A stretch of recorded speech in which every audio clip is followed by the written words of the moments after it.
Welcome to my secret channel Emerald, where I ramble about whatever I feel like in the laziest format possible. If you're new, this is an ongoing series where I've been rambling about my thoughts and experiences and whatnot on the light novel for a certain magical index, New Testament. Before I start, I want to say thank you to everyone who has been watching and commenting. All the comments that I've gotten on these videos have been super well thought out, super informative, and very helpful with my inferior anime knowledge going into the New Testament light novels. I did not realize just how much I was unaware of because of the anime. So thank you to everyone who's been commenting. Anyways, New Testament volumes 8, 9, and 10, which is only one arc, and it is the Magic God Othinus arc, the arc that I've heard so much good stuff about, and I'll spoil it for you now. It did not disappoint. It is by far, I would say, my favorite arc in the series, and you knew it was coming. New Testament 9 is indisputably my favorite volume in the series so far. I'll say this, I'm someone that whenever I have expectations set up for me, like high expectations, like people are telling me I'm going to super enjoy something, it very often is not the case.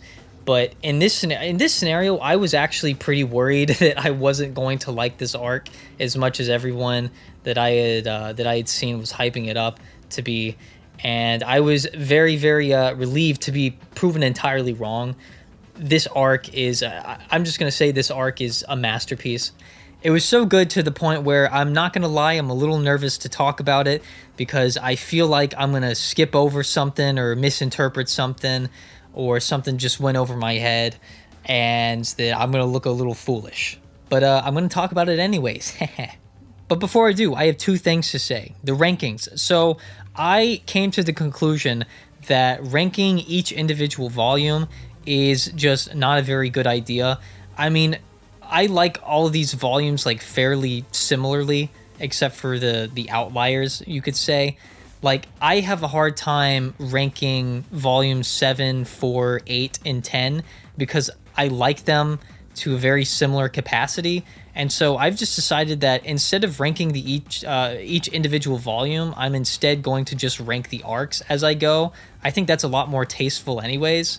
It also just makes more sense. I don't see much of a point in ranking each individual volume of the Magic God Othinus arc. I mean, it's 3 volumes, right? It's just, I should just look at it as one big thing, right? So I'll put on the screen my arc rankings so far, and from top to bottom, it is Magic God Othinus, Baggage City, Agitate Halation, Ichihanaran Festival, Hawaii Invasion, Homecoming, and then last would be Freshman. But disclaimer, I like all of these arcs a lot. I mean, especially like Agitate Halation, Ichihanaran, and Hawaii Invasion. I like them all pretty similarly. It's like, honestly, my opinion on that ranking could change at any time, but I guess it's still kind of fun to do. Last thing is that I have a special surprise at the end of this video. I'll talk about it more when I get to New Testament 8, but I made something for that volume in particular, and I'll play it at the end of the video. So, New Testament 8. I very thoroughly enjoyed New Testament 8, but what caught me off guard with New Testament 8 is how fanservice-y it starts off. I hate to call it trashy, but it's a really fun kind of trashy. The New Testament 8 starts off with this like really long sequence of like Lavinia and Lesser in Toma's bath with him. And like as they're preparing for their invasion on Sargasso or whatever, which is a cool idea, and I'll talk about that in a minute, they go to a mall and they shop for like skimpy bikinis for Lesser and Lavinia, but also Index and Mikoto are there. And it's like, I swear this was the longest subchapter in this entire series. It was so long, but it was also a lot of fun. And I wasn't expecting the arc that everyone is hyped up so much to start off so fan servicey, but you know what? I really enjoyed it because Lavinia and Lesser are two very funny characters to me. So I thought that was a lot of fun, honestly. about Sargasso, which I hope I'm pronouncing that correctly, who knows. But, I always think that Cosmocomchi just comes up with some really interesting and like weird ideas that aren't even particularly that important. They're just thrown in there for the sake of I guess world building and an extra bit of detail, or just I guess just throw in an interesting idea. And it's like the concept of Sargasso, that it's a stable island that's formed from the debris of wrecked ships, is pretty dang interesting. And there's kind of a twist later on that there's actually like a ton of Sargassos around the world.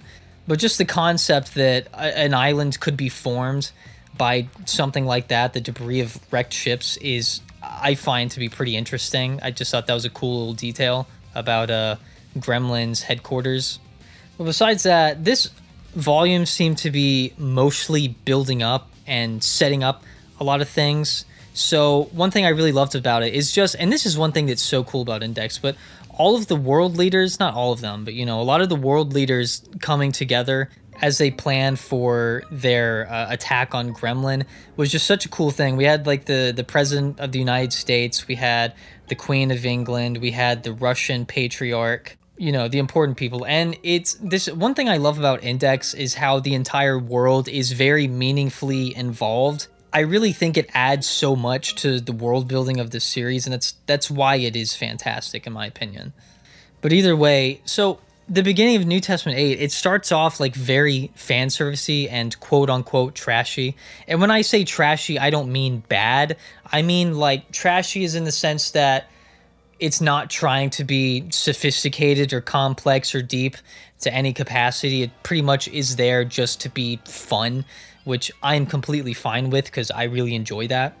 Maybe not all the time. It has to be well placed, but I'm sure you know what I mean. But yeah, after this whole fiasco with Lesser trying to force Toma to pick which skimpy bikini she should wear for her vacation or whatever, there is like a pretty sudden tonal shift. So as they locate what they believe is Sargasso, where Gremlin's headquarters are, they send, in particular, what's so cool about this is they send Carissa, William Orwell, and Night Leader, who I was not expecting those three to appear in this arc. They send those three, and they arrive on the wrong Sargasso, because like I said, there's multiple.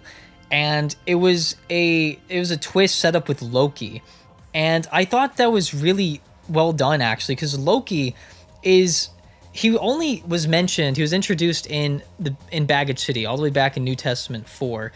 And it's so weird how he gets knocked out. Like, at the end of a pretty early chapter in New Testament 4, it's just inferred that Toma knocks out Loki, and then Loki is literally, like, never mentioned again after that. And so this whole time, you probably just forget about him. Most people probably just forget about him because he was knocked out so early on in the arc that he was introduced. And then suddenly he shows up and confronts Carissa, William Orwell, and Night Leader. And he did this absolutely mental thing where, in case there was a traitor at Gremlin's headquarters, he built a dome around them with different stars so that if they had to communicate to someone far away where they were, they couldn't use the stars. This man went so far for a potential traitor, and I guess it worked, kind of.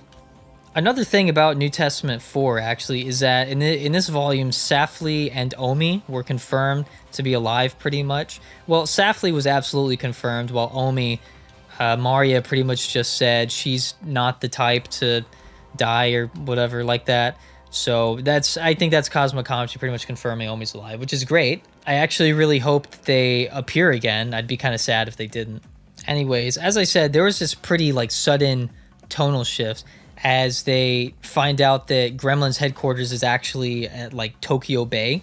And as Toma and the rest of the gang, the four girls, all head over there, pretty much just like chaos follows.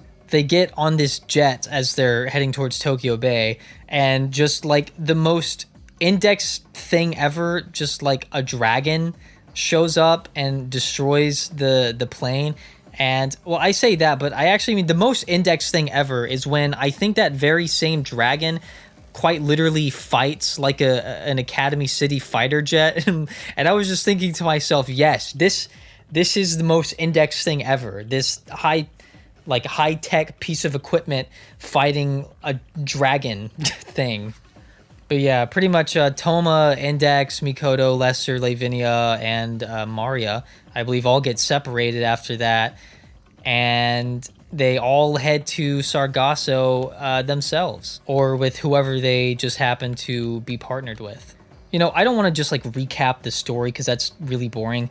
But I think the highlight of this volume was absolutely Freya.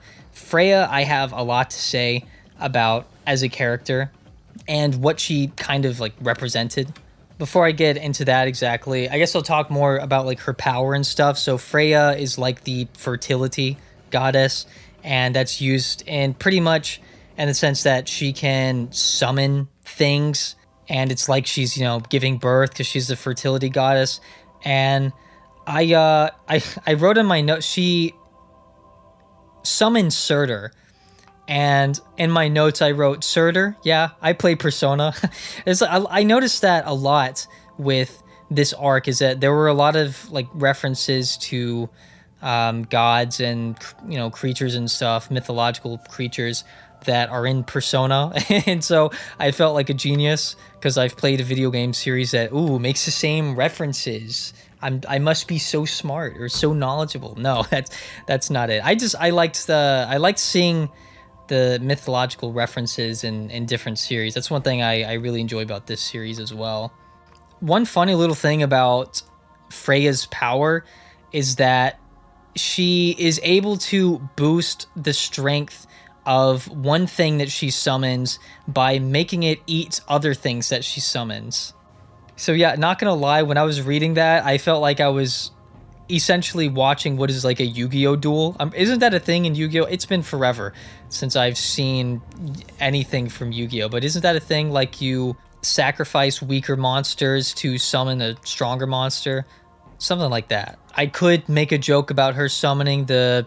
Is it the red eyes black dragon thing? Because I know there's the blue eyes white dragon, but isn't there also like a red eyes black dragon? I don't know. I mean, her dragons are like red or whatever. I think everything she's quote unquote gives birth to is like made of red thread.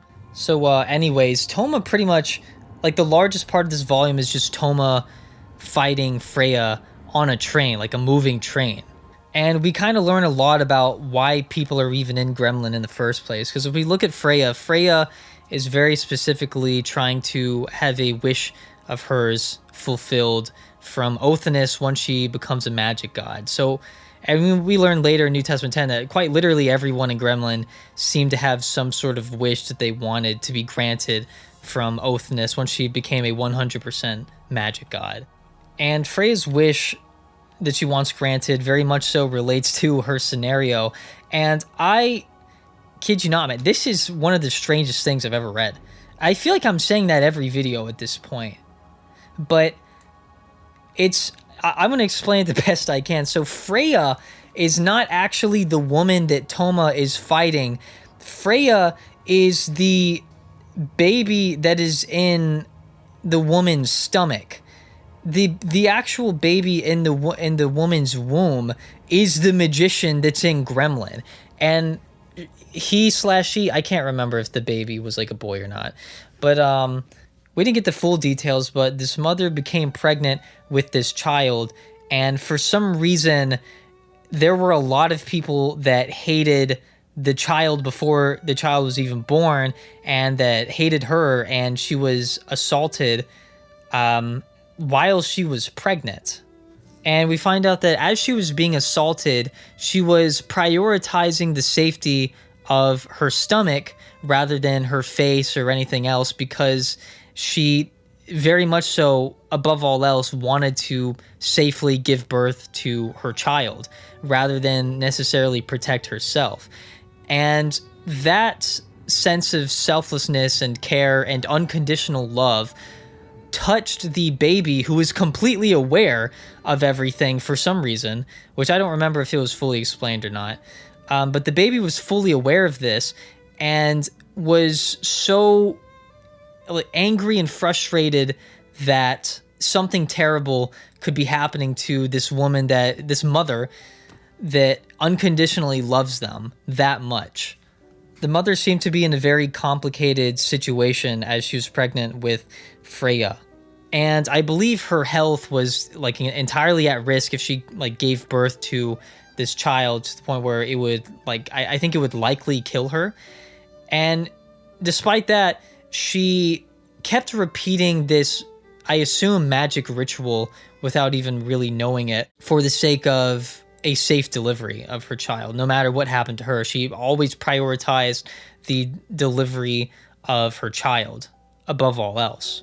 So Freya was touched by this so much that Freya quite literally decided to control the mother's body with magic while still inside of the mother, so that she could stay alive, and that when when magic god Othinus becomes a 100% magic god, then she'll use her power, hopefully, to safely deliver the child while also keeping the mother alive. Freya pretty much didn't care about the evil acts that she was committing as the mother, because the way she was discriminated against, despite the fact that she seemed like such a pure, wonderful, loving person, was completely undeserved. Freya pretty much hated everyone in the world that wasn't their mother.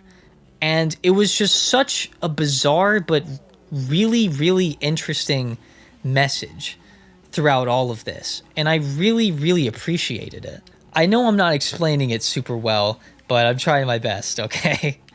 But yeah, so Freya had been in there at that point for 2 years, which is absolutely insane. I kind of wish we could get the full backstory on that, but I don't know how likely that is. It's probably not very likely. But anyways, as Toma is fighting Freya, which I kept wondering if Toma was really going to punch a pregnant woman. I was going to laugh pretty hard if Kazuma Kamachi actually wrote Toma punching a pregnant woman. That would have been a new low for Toma. But anyways, as he was quote-unquote fighting her, Index and Mikoto appear. And Index, with the power of the 103,000 grimoires, actually does have the ability to help Freya in this scenario. And I believe that by the end of the fight, Freya is able to safely deliver the child, or Freya is going to safely be delivered, because you see, the thing is, you always want to, the way that this volume is written, you want to refer to the mother as Freya, but the mother is not actually Freya. It's technically the child inside that is Freya.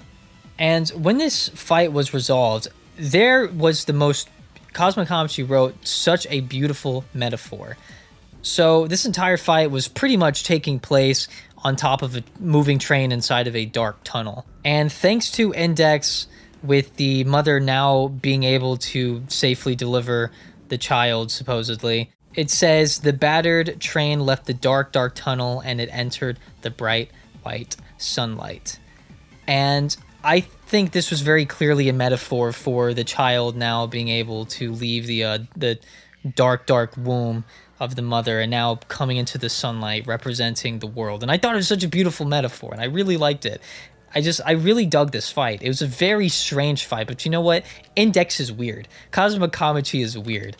I like how just strange the series is, that the main focus of this volume was quite literally a fight between Toma and a pregnant woman who was actually being controlled by the baby in her womb. And you know what? I think it says a lot about the beauty of life, the beauty of birth, and the unconditional love from a parent.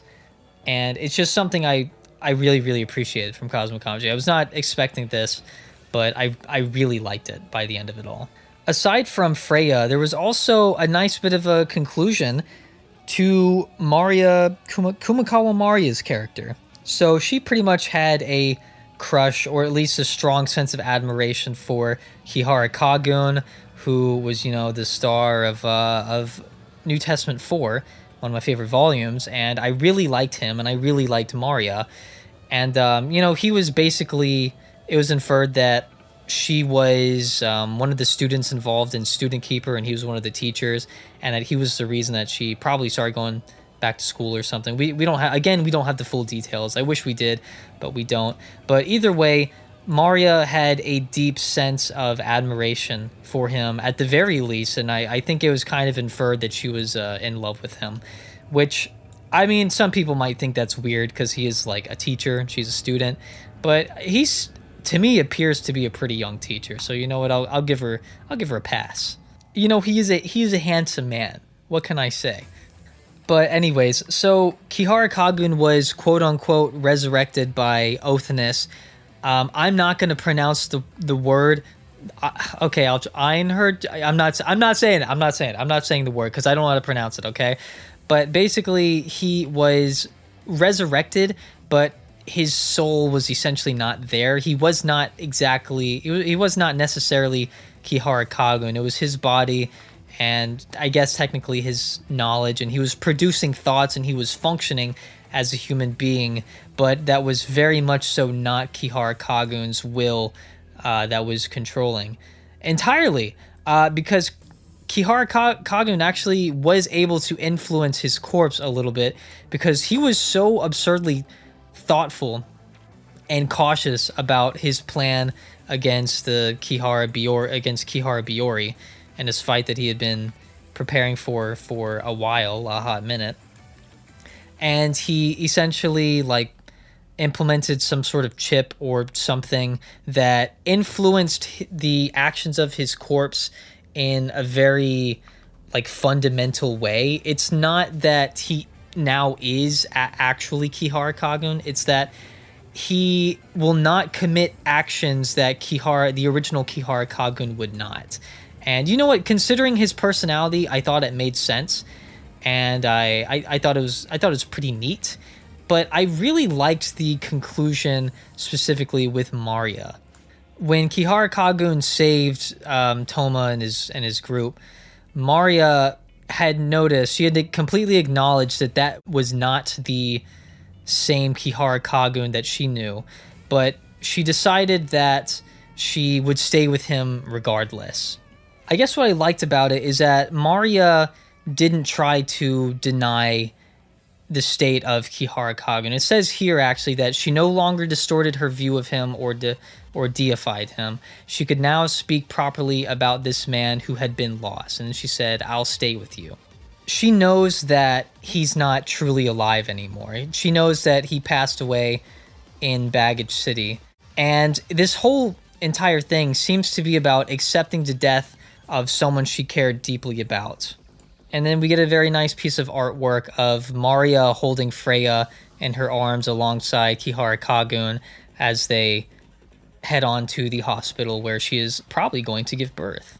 It's another relatively simple message, but I guess I really liked how it was executed. This wasn't like a super major plot point, but I really enjoy seeing conclusions like this for minor characters in the series. It brings a lot to the series as a whole when you have different characters with their own motivations and their own developments. And while it wasn't a super major thing, it was just something I really enjoyed. Before I move on to the epilogue for New Testament 8, I kind of want to mention a few other random things.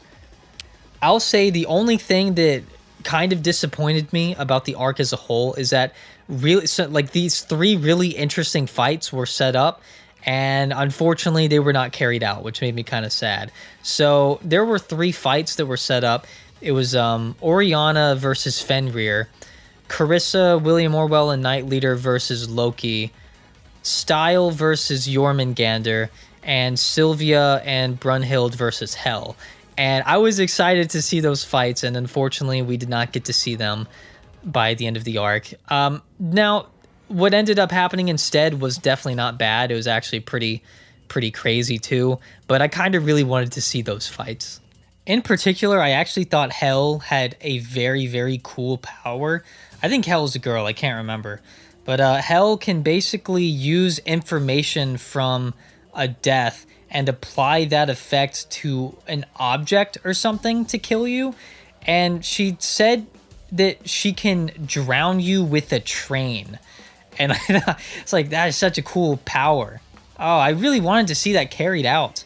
Anyways, another thing I actually forgot to mention was there was a pretty nice scene where Toma actually asked for Mikoto and Index's help, which that was pretty epic.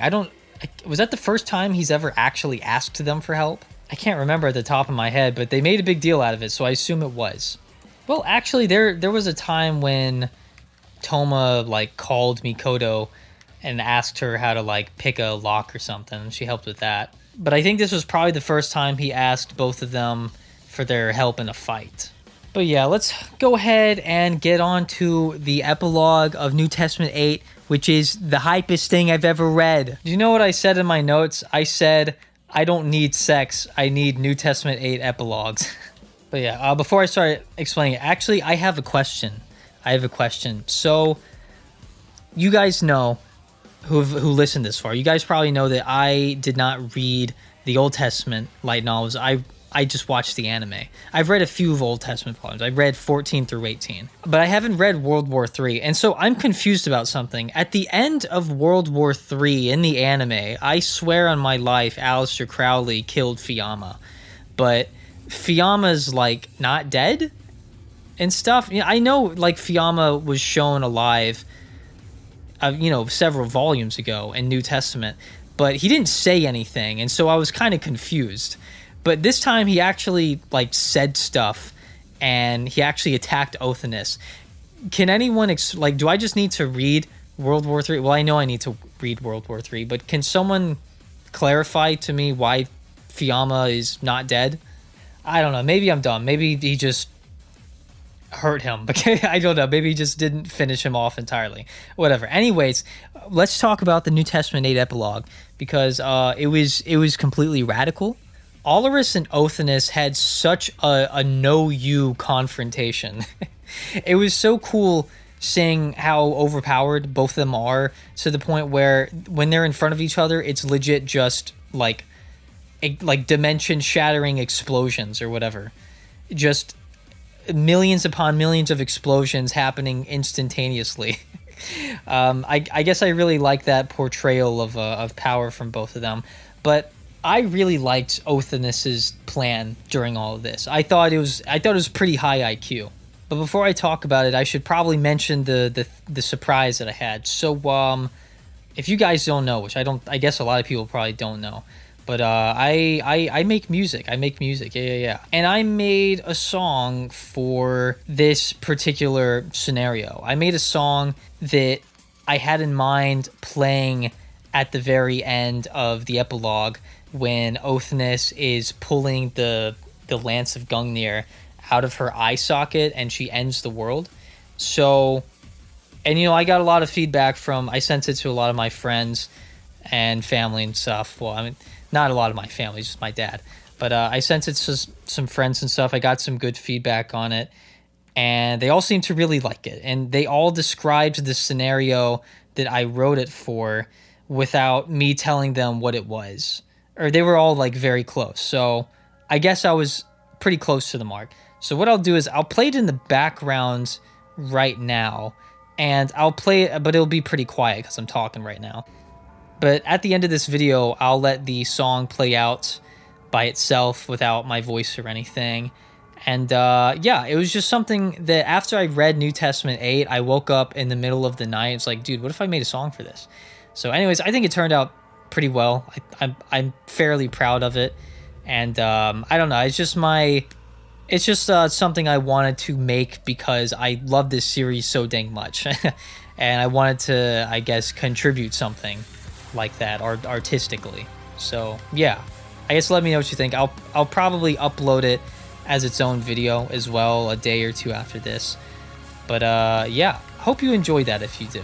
Anyways, so Othinus's plan is, I thought it was really cool. So she actually already knew how to make the Lance of Gungnir herself this entire time. She never needed Gremlin or anyone else to make it.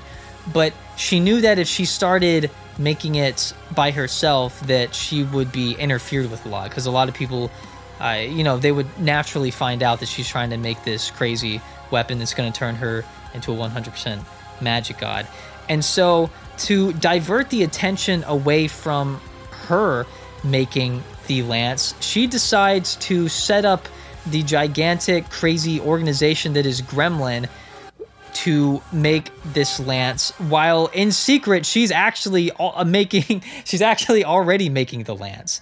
And it's all just to throw off people on the time limit of when the lance is going to be completed. So everyone is watching Gremlin, obviously, because there's this huge, crazy organization. Everyone has their eyes on Gremlin as they're trying to make the Lance of Gungnir, while secretly Othinus is making another lance that is completed before Gremlin's lance. I thought it was pretty smart. I really liked it. Before she whips out the lance, though, like I said, I really enjoyed her confrontation with Olorus. It was a big, like, I can't describe it in any other way than a know you fight. Olorus hit her with this fairy spell that I really liked the explanation for.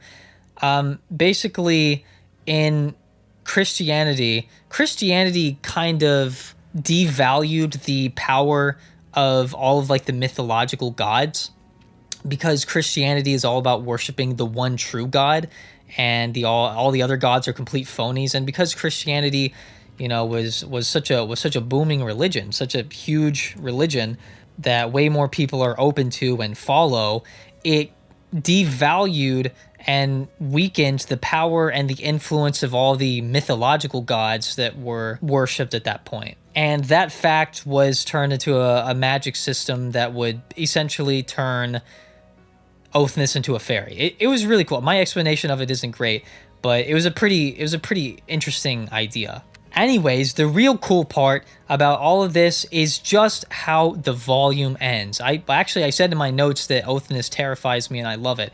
And that is entirely true. The way that this volume ends is the sickest thing ever, and it gave me the chills, and I thought about it the entire next day after that. Othinus finished the production of both lances, the one Gremlin was making and the one that she was making in secret this whole time. And as it's finished, she legit pulls the lance out of her eye socket from, that her eye patch is covering. And at that point, she has now become, I had the sickest image in my head when this was all happening. But at that point, she became a 100% magic god. And then the volume ends in the sickest 2 lines I've ever heard in my life. And I'm going to read them. It said, well, actually, I'm going to read 4. I'm going to read the last 4 lines. Actually, last 5 lines. I'm going to read the last 5 lines. Magic god Othinus lightly spun the lance around in one hand and pointed its tip toward the heavens. She spoke slowly. She uttered 2 short sentences. These small fights are such a pain. I think I'll just end the world. And exactly as she had announced, everything was immediately destroyed. And then there's just a literal black image. I lost my mind when that happened, dude. It was so sick. And then we move on to New Testament 9, the peak of the series, my favorite volume in the series. I'm going to say it right now. You can't get a volume like this in many other series that exist. Cosmic Commentary really cranked everything up to 11 for this volume, and I kind of don't even know where to start.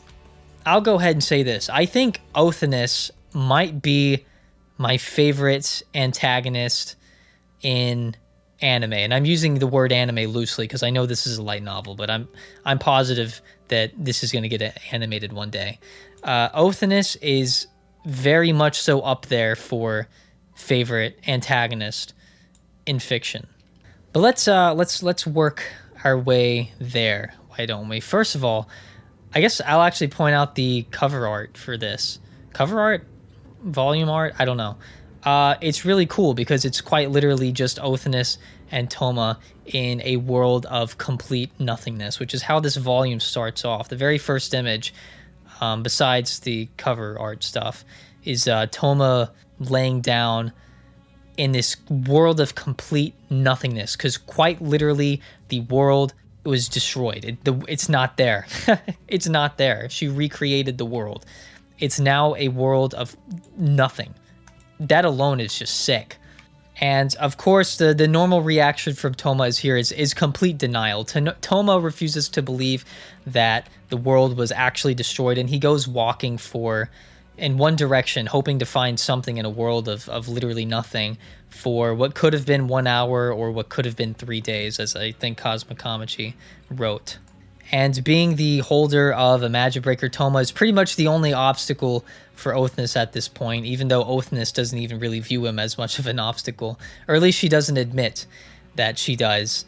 But Othinus is harsh because she calls Toma literally trash.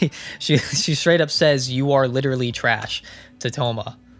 We get some lore that says that when the holder of Imagine Breaker dies, Imagine Breaker transfers somewhere else. It'll reside somewhere else. So it could be another person, it could be an object, or later in the volume, or towards the very end, it says it could have even gone to Othinus herself. That sounds kind of crazy. But anyways, Othinus believes that it might be an issue if Imagine Breaker resided anywhere else other than Toma, to something that, she doesn't even know about, maybe, potentially. And she decides that she is just going to mentally break Toma to the point where Imagine Breaker is no threat whatsoever to her. This woman's evil. I have to give props to Othinus. I have to do it. I have to do it because I am impressed by her creativity in psychological torture. I'm impressed.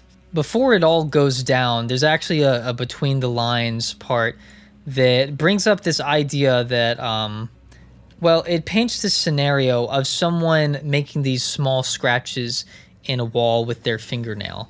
And they've been doing this for so long that they can't even remember what the scratches on the wall even mean. It could be like how many days have passed or anything. It could be anything. The person has been doing it for so long that they forgot. And says, but that number that slowly grew provided a slight sense of accomplishment. It had no real meaning, but it provided support. The scratches in the wall in this scenario seem to be the only sense of meaning that this person even has. And one day it disappears. And even though in actuality it seems like such an insignificant thing that they're just scratches in the wall, it's nothing more than that.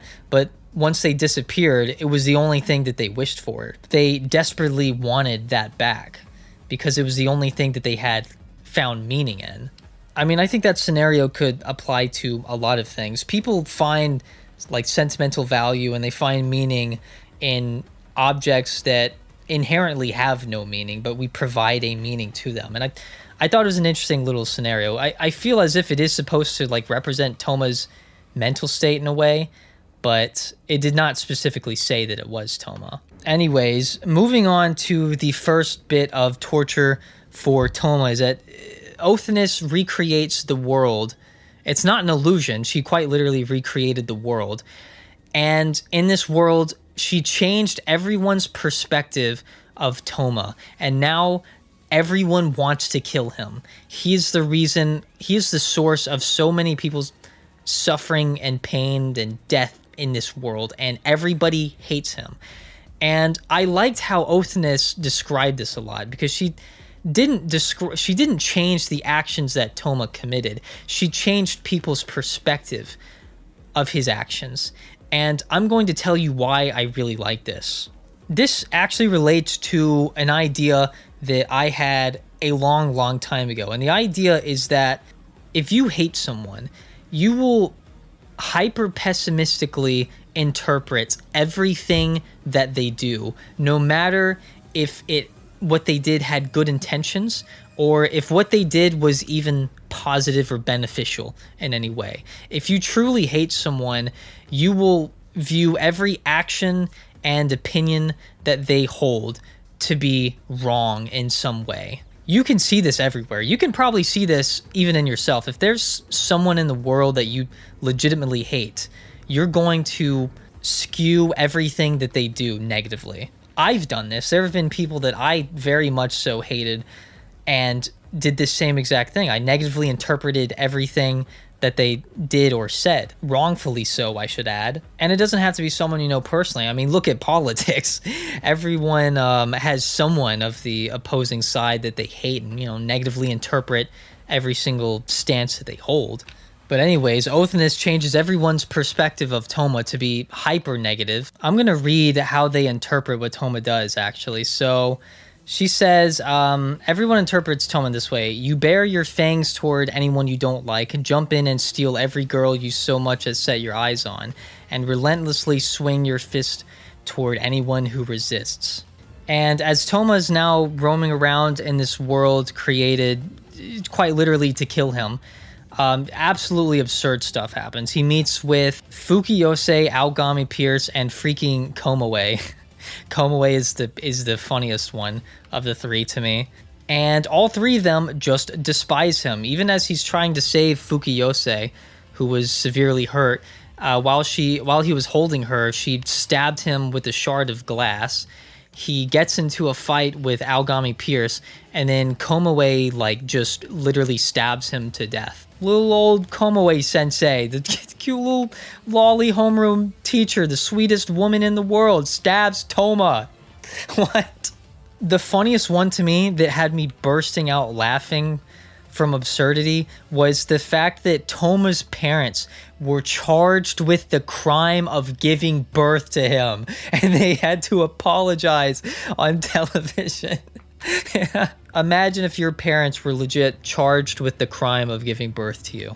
But yeah, another line from around this part of the volume that I really liked was, it was just a quote that I really liked. It says, "True despair never stays within your expectations, does it?" Yeah, I don't have anything to elaborate on that. I just thought it was a cool quote. Othinus also said something about no one knowing the real Toma, which was why it was so easy to manipulate their perspective of him. I believe this is probably referring to something that later happens in the volume where Toma is spewing out his heart over what he's essentially voicing his own selfish desires and thoughts. I'll talk more about that later, but I think that's what this is relating to, is that Toma doesn't ever really voice his own desires to anyone. No one really understands what it is that Toma wants in life, and no one really fully understands Toma's perspective all the time. And so I that's how I interpreted that. If I'm off base, feel free to correct me, but that's kind of where I thought that was coming from. Because at first, honestly, I kind of doubted. It's like, why? Do you really think Index and Mikoto don't know the real Toma? But I think that's what that was referring to. The next bit of torture for Toma was really, really interesting. So basically, Othinus created Kamijo, and it's in quotation marks the entire time up until it's clarified. And it's very clearly not Toma. Well, I mean, you don't know that it's not, you don't know that it's clearly not Toma until they point out that he looked entirely different. That was very much so not the Kamijo Toma we know and love. It was some random person that took on the name Kamijo Toma and held the same relationships with the other characters that Toma had. It's basically just portraying quote-unquote Kamijo in a sort of daily life setting where he was just having fun with the other characters in the series.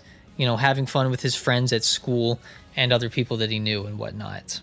And at first, Toma is watching all of this and he's just confused.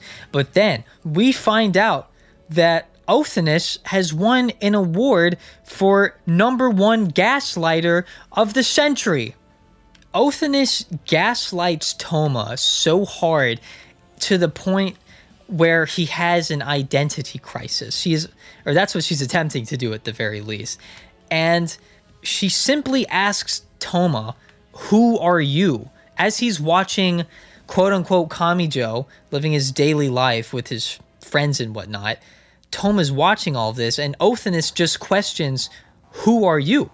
And then Toma starts sweating and having a panic attack, I assume, or that's kind of how it was described. And then what Othinus does is she gets this class photograph of Toma's class, and she lays it in front of Toma, and she says, point to who you are in this picture. If you guess correctly, then I'll change everything back. Something like that. And this freaks Toma out. Toma doesn't even have confidence that he actually is Toma. Othinus pretty much implants the idea into Toma's mind that he was never actually Toma, that he could be someone else entirely. And it was such an interesting, this was such an interesting like psychological torture method. I was not expecting like extreme gaslighting identity crisis to happen. Another aspect of this, besides just having an identity crisis, was showing Toma how replaceable he is. And Othinus even says that as long as it saves them, they would worship a piece of gum someone spat on the road. I also want to point out one of the sub-chapters, or I guess I should call them parts. One thing I love that Cosmic Commentary does occasionally is that he'll make one sub-chapter like extremely short. And part 7 of this particular chapter was very short. It was just one sentence, and it said, "He no longer knew who he was." I really like that. After the identity crisis gaslighting, there is a between the connected points. Usually it's called between the lines, but they called this one between the connected points. And it pretty much just paints a bunch of scenarios that are a bunch of worlds that Othinus creatively destroyed Toma in. It says that he was stranded on a mountain with some acquaintances, and he was forced to distribute his flesh to the others so that they could survive until rescue arrived. He was lying unable to move on a hospital bed and was simply stuck like that all the way to his funeral. He was buried in humus and began to decompose while still alive, starting with the ends of the arms and legs. And Earth was rendered unlivable, and he was thrown into outer space to wander aimlessly in a capsule-like spaceship. So props to you, Othinus. You are extremely talented at torturing people. That's what I look for in a woman. There's a lot of discussion about what defines something as being meaningless in this volume. I'm noticing that a lot, that as Othinus can create anything, you have to really question what is the meaning of what she's creating. And throughout all of this, Othinus seems to be trying to convince Toma just how meaningless he is and his existence is, that he is entirely replaceable because anyone could have done the things that he did. Therefore, that makes him and his existence meaningless because he's substitutable to the eyes of other people, which I guess I find kind of interesting. I mean, I think that's pretty clearly not true, but I don't believe Othinus believes that either. I believe that she was just saying these things and trying to convince him of that, obviously to break his will. I'm going to read what I put in my notes. So I actually take notes like periodically. It sounds so nerdy, but these were some things that I was thinking as I was reading it. I don't know if I agree with these anymore, but I said that to me, Othinus comes off as nihilistic, contrary to Toma's idealism. I'm not sure that I would say Othinus is nihilistic anymore. She sure acts like she is at this particular point in the volume, but I think obviously later on she's very clearly not nihilistic.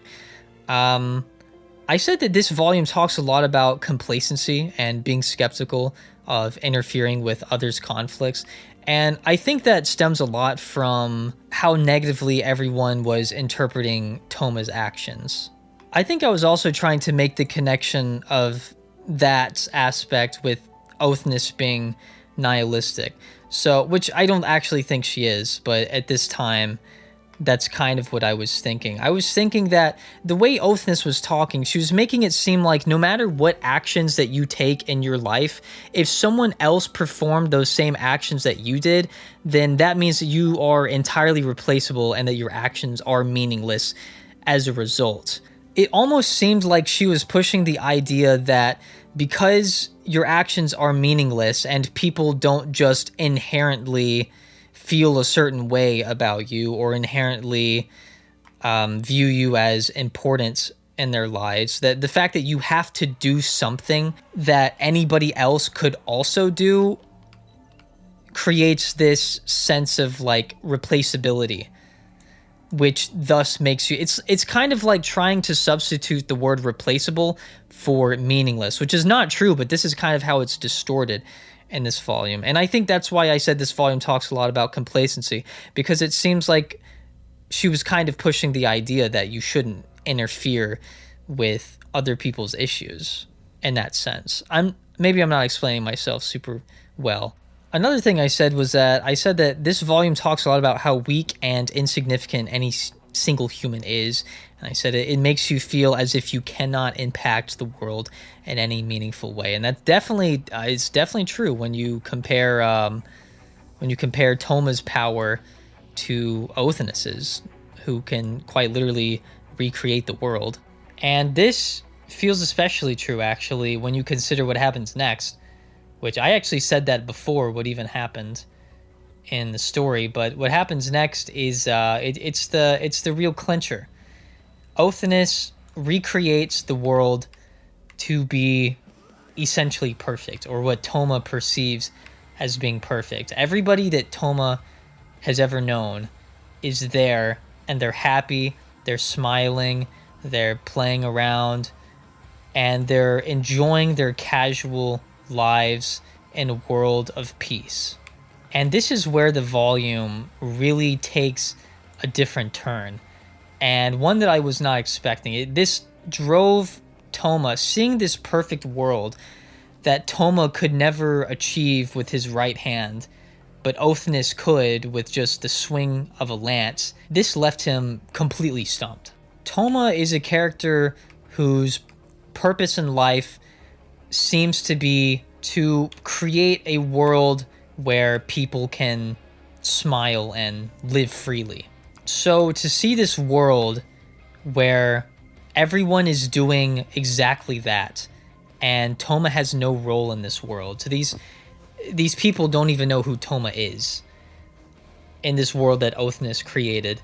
If I had to paint some sort of analogy, I would say, imagine you're an artist who has been passionate about drawing your entire life.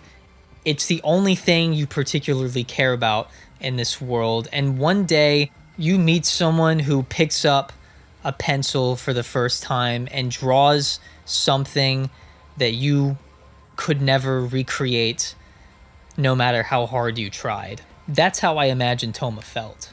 And I think in that moment, I think Toma felt nothing but disgust for his own power being Imagine Breaker, which would just destroy this so-called perfect world that Othinus created right in front of him. I mean, he sees Index, Kanzaki, and Style all playing together with a ball or something. He sees all 20,000 sisters are alive. They never died in that experiment. And Othinus even brought back people who had died before Toma even knew about them in the first place, like Sherry Cromwell with Ellis or whatever, and Vento's brother, I believe, was alive. So at this point, Toma feels nothing but inadequacy for himself. He's inferior. And as he's feeling this, Othinus pretty much tells him to end his own life, because there is a chance that just him being alive could bring an end to this entire world that she's created. This perfect, happy world where everyone is happy.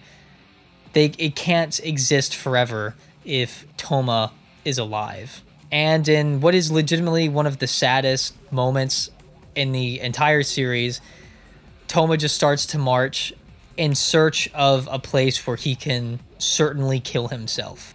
Not only was he inadequate, but no one in this world even needed him, and he's nothing but a hindrance to the world, supposedly. This is probably one of the most accurate portrayals of someone's mental state as they contemplate suicide. And I specifically want to read this part because it ends up being important later on in the next volume, very important in the next volume.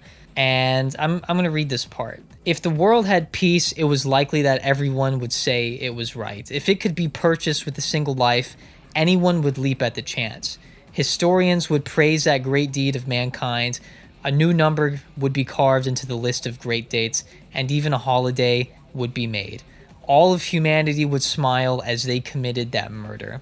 This ties into the next volume and the end of the arc very, very well. I'll talk more about that when I get to the New Testament 10 portion of this video. Anyways, he walks up to this tall building and he is about to jump off and kill himself. And who saves him? The Will of the Misaka Network. Very cool. I'm not going to break down everything that is said, obviously, but I very much so liked this conversation. It was a lot about Toma voicing his own personal beliefs and desires throughout all of this. And there was this gigantic wall of text. And I really liked it because it was just huge line of dialogue of Toma just spilling out everything that he wanted to say from the heart and getting it all off his chest. It was very long. And you know what? I think this was a very satisfying scene, just considering how selfless of a person Toma has been pretty much throughout the entirety of the series. To see him actually voicing his own thoughts like this, it was very nice. It was a great release.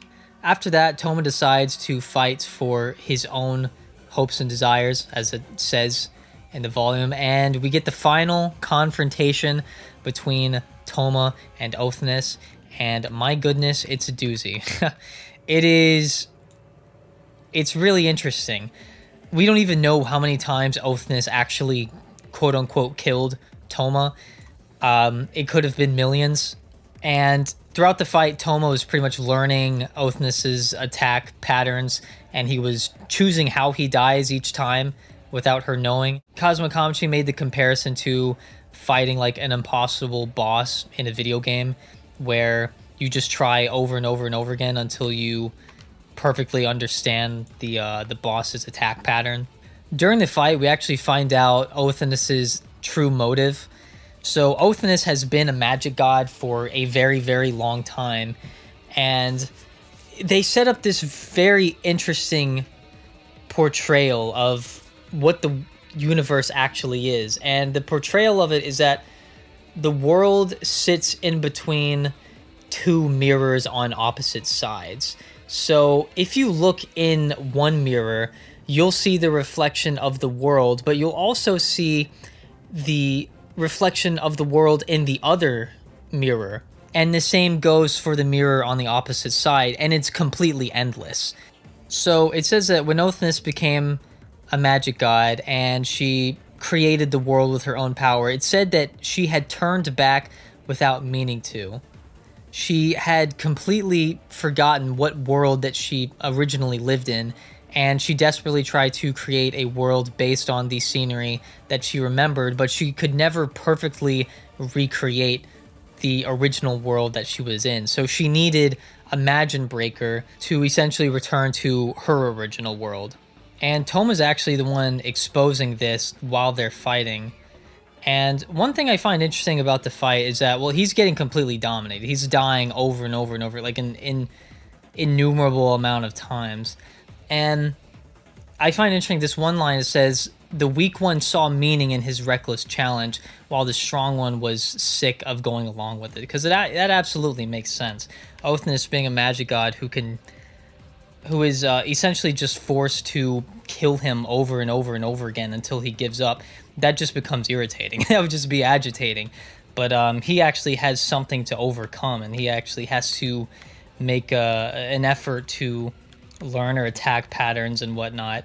But yeah, I'm not going to recap the full fight or anything like that, but this fight it's really crazy. It's a lot of fun to follow, and it's unlike anything I've really experienced in another piece of fiction. At the end of it all, Othinus whips out this crazy crossbow in the final attack, and right before Toma can reach her, she pierces herself with the crossbow, but obviously she regenerates immediately because she's 100% magic god, and that is ultimately what kills Toma. And she ends up holding Toma's remains at the very end of his life, and they have a final conversation, and Yeah, it's an emotional one to say the least. Toma pretty much admits that he never had a chance of winning in the first place against the magic god, and he tells Othinus to use Imagine Breaker to return her original world, not his, her original world. Even though Toma lost and was about to die, he wasn't necessarily sad that that was the outcome, because at the end of the day, he had confidence in Othinus that she would bring happiness to a later era, he says. Even if it wasn't the world that he lived in, even if it was Othinus's world that was brought back, he was content with that by the end of the day. And then all of a sudden, all of a sudden, Othinus is the one crying after everything they had been through. And Othinus comes to the realization, as Toma's saying what he's saying, that he is the only person that has ever actually understood Othinus. After Toma dies, Othinus just feels this intense level of loneliness and this perfectly matched for this world of nothingness, this pitch black world that she's created. And with the realization that the only person that has ever understood her just died, she decided to use Imagine Breaker to return to Toma's original world and essentially bring him back to life. I'm not crying, you are. It was also indicated that Othinus had most likely experienced the things that she was making Toma go through. So, like, the entire world hating Toma, wanting to kill him, the identity crisis and all that stuff. It's indicated that Othinus was putting Toma through everything that she had been through in a desperate attempt to find someone who understands her.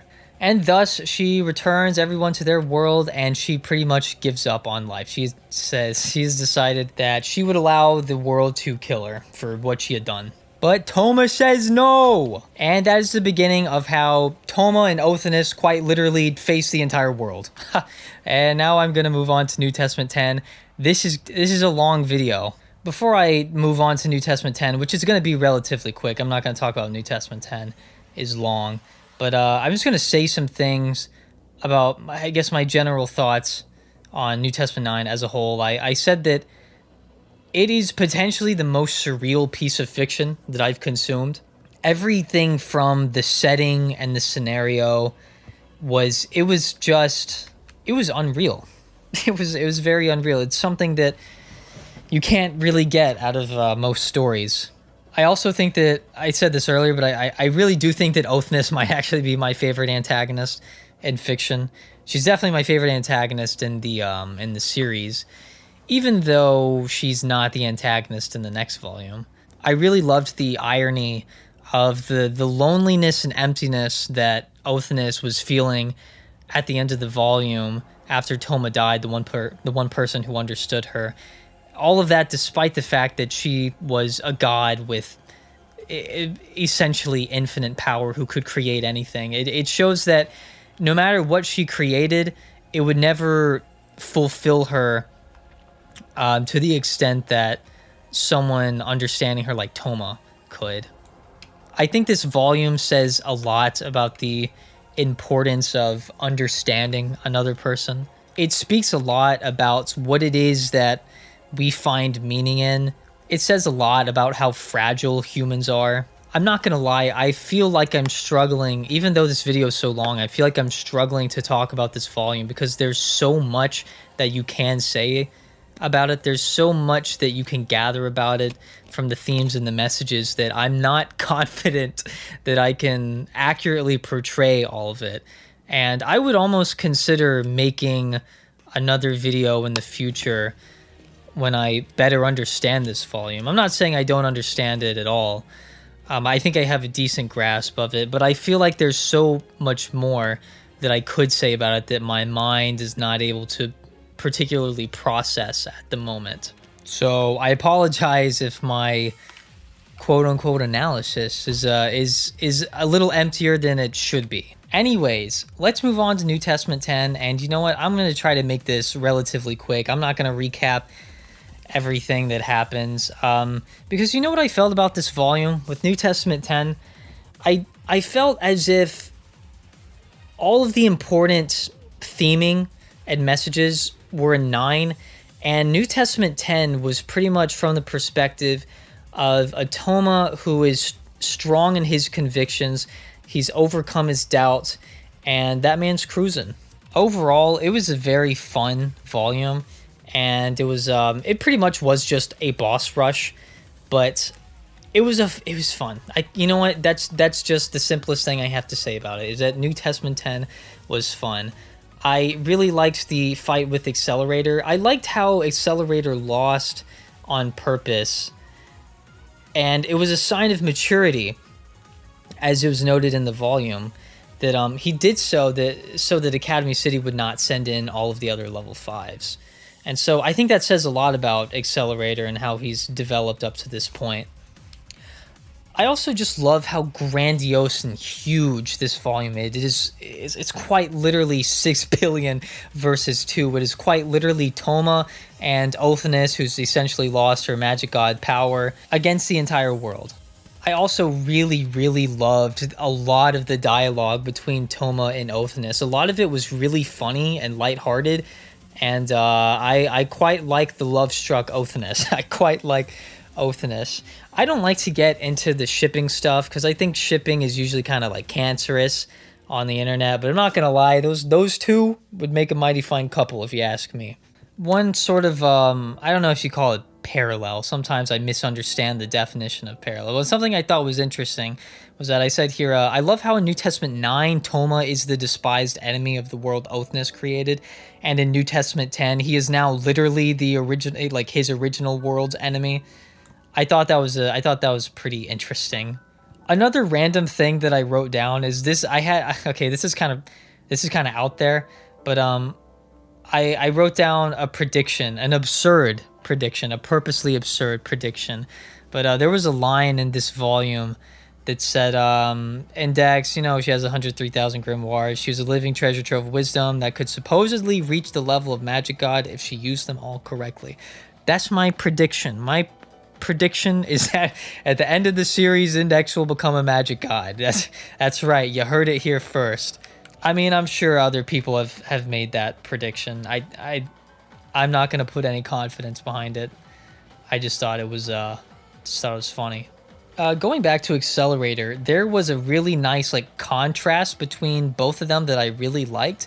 So it mentions that Toma's focuses have expanded to the very globe itself, while Accelerator's purpose has done the exact opposite. Accelerator now prioritizes the few people around him that care about him. You could say he's a bit of a family man, while Toma has been doing the exact opposite of that, and he's been involved on issues that are much more so global. I also want to point out one piece of dialogue from, I believe it was also the will of the Misaka Network, that she said to Accelerator. She said the difference between Accelerator and Toma was that Accelerator views the clones as an embodiment of good, and I think a lot of that comes from his relationship with Last Order, because in the eyes of Accelerator, Last Order is this good, precious being that needs to be protected. And then she says that Toma simply views them as human. They're just humans. They're not clones or embodiment of anything good. They're just normal humans. And then she says maybe it's like focusing too much on eliminating discrimination and instead trapping the person in the role of victim, which is what Accelerator has done to the Misaka clones. He looks at them as if they are victims rather than humans. And she says, if you truly intend to face us, then you have to do something about that first. So she's saying that Accelerator needs to change his perspective of the Misaka clones, and I thought that was really interesting. I actually think that's that view of Accelerators is applicable to some real world scenarios that I will not get into, but I thought it was really really well thought out. Now I want to talk about what I think the main message of this final volume is. At this point in the story, Othinus is viewed as the indisputable villain of the world that is entirely evil, and she's going to destroy everyone on Earth. And there is nothing good about her. All she can do is bring harm to the world in the eyes of everyone, except Toma. When this is brought up to, I think, Vasilissa, I don't know if I'm saying that and correctly, and Sasha, she says, there's no real reason for us to understand. That's the answer you wanted. That's all there is to it. Toma spoke as if challenging her. You wanted to think your opponent was absolute evil with no room for argument. That way, you could stand on the side of justice as you crushed her with an unquestioned violence. Anything else would have been a problem. I think that's really what the main message of this volume is viewing your enemies as nothing but complete evil. It goes back to what I was saying about the hyper pessimistic interpretation of Toma's actions, and that when you identify someone as the enemy, you refuse to admit that anything good could ever come from them, when that's simply not true. In New Testament 9, the idea of the world celebrating the death of Toma when Othinus created a perfect world was brought up, and I found it interesting that the same thing is being applied to Othinus here in Toma's original world. Othinus is viewed as this threat that absolutely needs to be eliminated, and she is wholeheartedly evil, and nothing good can come from her, and there is no point in understanding her, and everyone wants to simply face her with unquestioned violence. A great example of this definitely comes from Sylvia later on in the volume, because Sylvia straight up says she does not want to know what happened between Othinus and Toma. She doesn't want to forgive Othinus. She is infuriated at what Othinus has done, and she simply wants to take out her anger and hatred that she's built up towards Othinus at this point. She quite literally does not want to understand her because she hates her. And that's ultimately what Toma is confronting, I think, in New Testament 10, is he doesn't want the world to thrive in its hatred for Othinus. He doesn't want the world to celebrate its unquestioned violence and hatred towards the girl that they don't know anything about and they don't understand to any extent. It would be very sad if Othinus, who genuinely regrets what she has done, was treated as something so disgusting. This whole arc does deal a lot with just targeted negative interpretations. This actually even happens again in this volume with the Russian Patriarch, as the Russian Patriarch is negatively interpreting all of Toma's actions up to that point for the sake of his spell, and comparing them to the 7 deadly sins. And you can tell it's just a complete twisting of the intent, not to understand Toma and his actions up to that point, but to simply skew him in the most negative way possible. I think this volume does a great job of preaching the idea of forgiveness for those who genuinely regret what they have done. If Othinus did not regret anything that she did, then I don't think she would be deserving of forgiveness to any extent. You can't forgive someone who doesn't actually feel sorry. But to throw away the concept of forgiveness when someone is legitimately regretful of their actions is, I would say that's evil, ironically.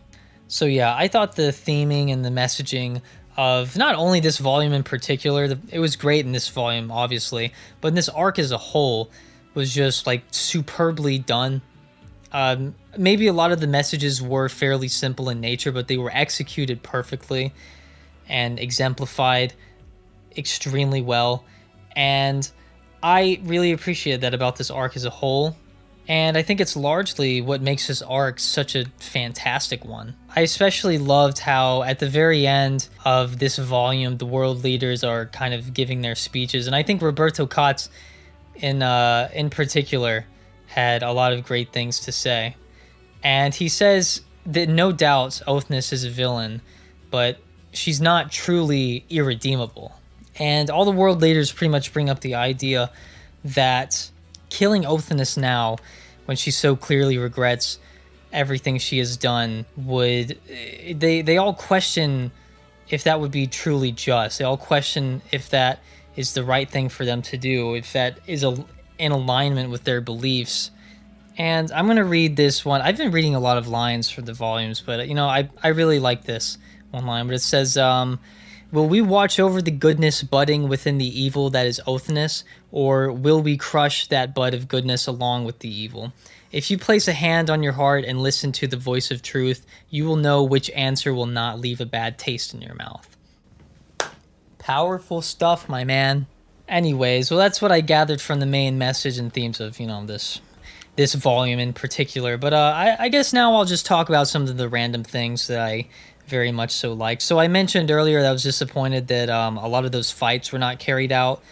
And yeah, that still kind of disappoints me. But all those Gremlin members is funny because they all literally got soloed by Thor.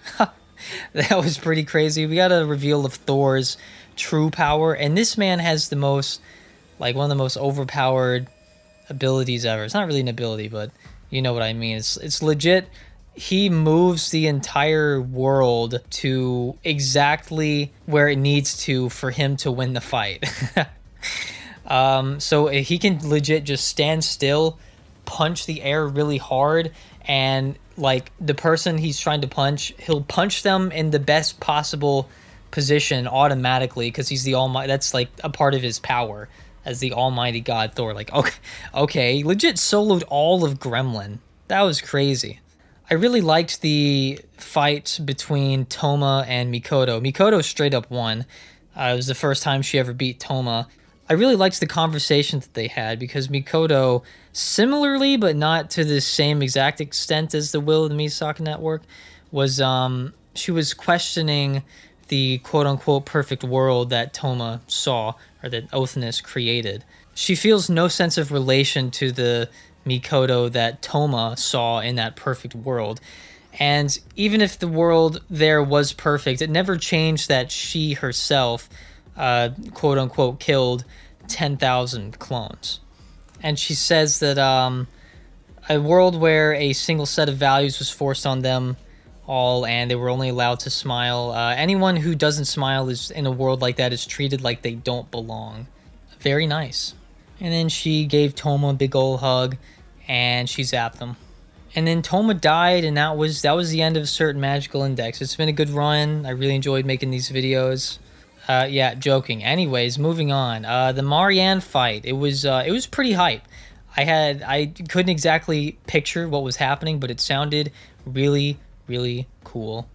I want to take this time to flex on every single other country in the world right now, because Toma himself, Toma, the protagonist of a certain magical index, said that the United States of America was the most rational in their methods of punishing Othinus. That's right, the land of the free, the United States of America, was the most rational in the eyes of Toma. You know, we may have a weirdo, porn-addicted womanizer of a president, Roberto Cots, but you know what? At least we're rational. God bless America. That made me proud. Anyways, another thing that happened was Toma fought Index and Lavinia, and he groped Index to win the fight in the chest. Absolutely insane. Put Toma in prison. That's sexual assault.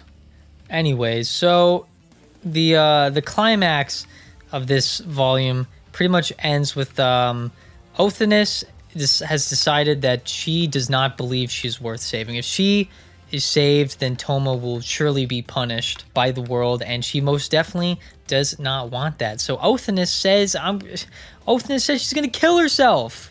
Yeah, this was something I also pointed out in my notes, that you know, she pretty much attempts to drive Toma to suicide in New Testament 9, and then in New Testament 10 she is essentially trying to commit suicide to save Toma in a way. Although I wasn't exactly sure about this, but would it not have also... She used the crossbow. Would that have not also destroyed the world? I'm pretty sure that's what she was trying to do, is just destroy everything. But luckily, our boy Toma stops her. And you know what? I really love the punishment for Othinus, because she can't be.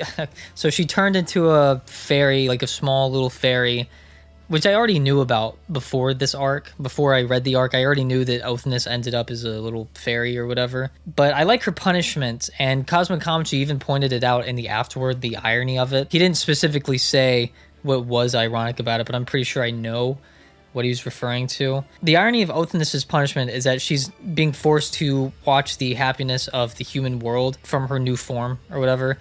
And the reason it's ironic is because she did the same thing to Toma in New Testament 9 to psychologically torture him by viewing the perfect world that she had created to destroy Toma's will.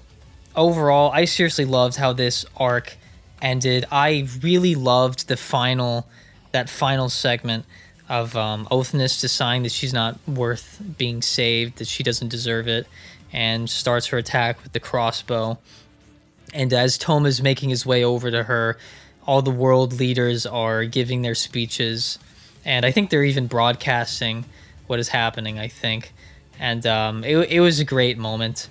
It was a very emotional moment. I think it was a fantastic way to end what I think is my favorite arc in the series. Not what I think my favorite arc is in the series, but what I know my favorite arc in this series is. This really was a wonderful, wonderful arc.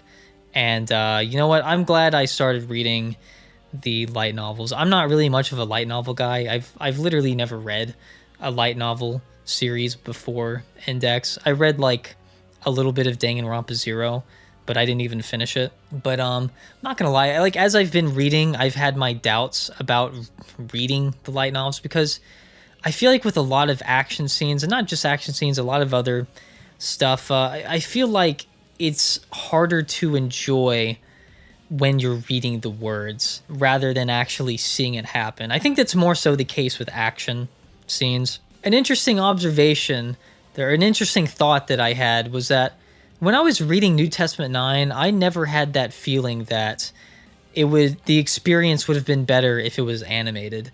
But I did kind of have that with 10. 10 is this really fun boss rush with a lot of movement and a lot of action.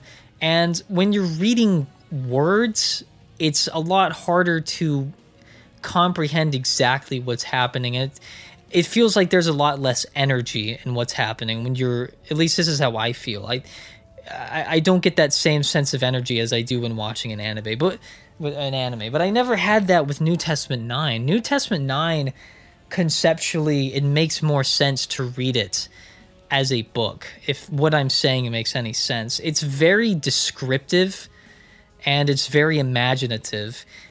And that's why it's different than New Testament 10. New Testament 10 doesn't have that same feeling. But either way, I'm happy that I started reading the light novels. They've taken a huge chunk of my time, to be fair. I'm not a very fast reader.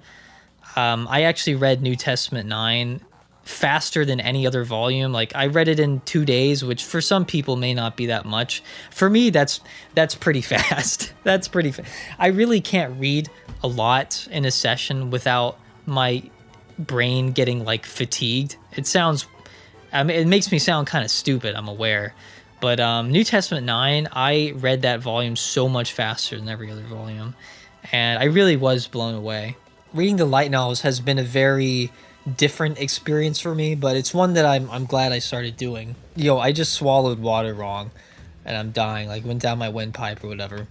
But yeah, and you know what, it's been a lot of fun talking about these volumes and these videos for you guys. It's like, even though these videos don't get like a ton of views, I'm not getting thousands of views, but you know, that's all right, because I can tell like the few people that actually watch the whole thing, it makes it worth it. I really love that there are people out there willing to watch the whole thing, like listening to my my boring little discussions. And like I said at the beginning of the video, the comments are fantastic. It's just people who are super passionate about the series. Some that I think are even kind of reading alongside me. But the comments are just super well thought out, and a lot of them are long. I don't mind at all. I really love getting the long comments, and a lot of people like to leave multiple comments and, you know, help me with stuff that I wasn't clear about, and it's really nice. I've said this in the comments before, but like, I absolutely do plan on reading Old Testament. So I think what I'm going to do is I am going to read all of New Testament, and after I finish New Testament, then I'm probably going to take a break and then go back to read Old Testament from the beginning before I move on to Genesis Testament.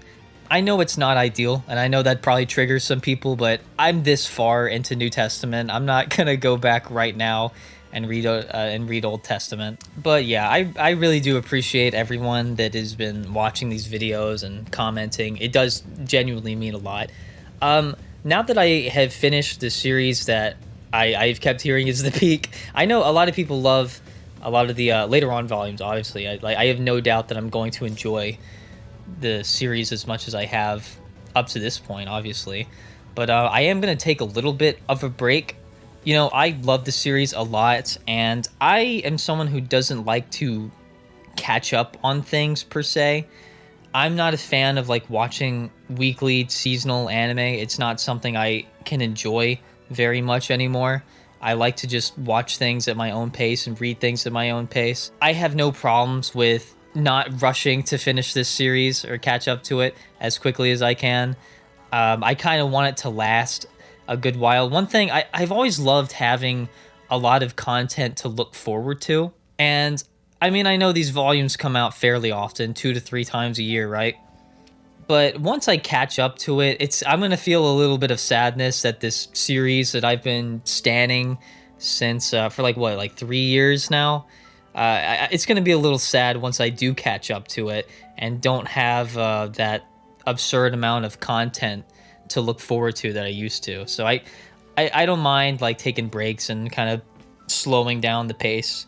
And once I do catch up, I want to keep talking about the series because, I mean, this is a nice little community here. But yeah, I don't have too much else to say. I guess just to give my final thoughts on this arc as a whole, if I forgot anything in particular that I really want to mention, I'll put it down in the comments and pin it, or maybe put it in the description. But overall, this arc was just wonderful. I would say this arc is a masterpiece. It's a shame that this series is, it doesn't really get the recognition that I sincerely believe it deserves. It's not that I want Tuaru to be this, you know, super mainstream series. I would prefer it not be mainstream, honestly. And I know it's more popular in Japan and I think China or whatever, but like in the West, this series is extremely underappreciated. And when I consume a piece of art that is as great as the Magic God Othinus arc, it does feel like a little bit of a shame that so many people don't give this series a chance because, I don't know, the anime is slow, the first season's not good, it's not a good adaptation, Railgun's better, blah blah blah, all this other stuff. The truth is, it's a wonderful, unique, one-of-a-kind series. It's not perfect, but you know what, it doesn't particularly need to be perfect. Whatever, I'm just rambling at this point. Anyways, thank you guys for watching the videos. I love this arc. I love a certain magical index. And I am going to play that song that I said I made for the epilogue, the ending of the epilogue of New Testament 8. And I'll also probably upload it as its own video pretty soon after this one goes up, maybe a day or two after. I don't know. But yeah, let me know if you have any questions or anything that you wanted me to talk about that I skipped over. And I hope you have a nice day, night, week, month, year, decade, life. Hello, this is Post Editing Emerald, and it is currently 5 in the morning, and I'm editing this. And I just wanted to like plug myself for once, I guess. I have a Twitter under the name ProsCD. I'll put it in the description. Also, I should say this, but I just hit 100 subscribers, which is pretty gamer. I don't know why any of you pressed that button, but thank you. Anyways, yeah, here's the song.